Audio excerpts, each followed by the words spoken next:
আসসালামু আলাইকুম। শুরু করছি আজান কবিতা, কবি কায়কোবাদ। কেউই শোনাল মোরে আজানের ধ্বনি, মর্মে মর্মে সেই সুর বাজিল কি সুমধুর। আকুল হইল প্রাণ, নাচিল ধমনী, কি মধুর আজানের ধ্বনি।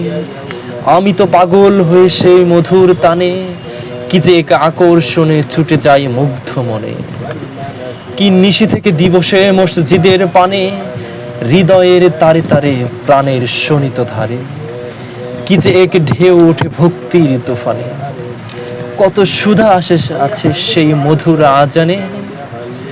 নদী ও পাখির গানে তারই প্রতিধ্বনি, ভ্রমরের গুণগানে সেই সুর আসে কানে।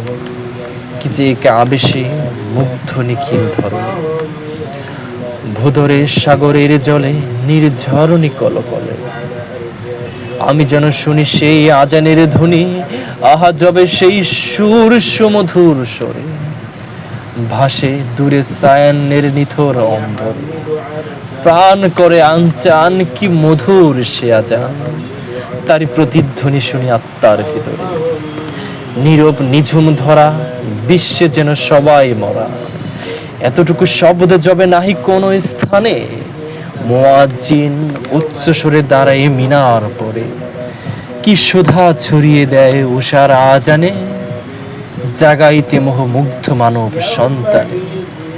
আহা কি মধুর ওই আজানের ধ্বনি, মর্মে মর্মে সেই সুর বাজিল কি সুমধুর।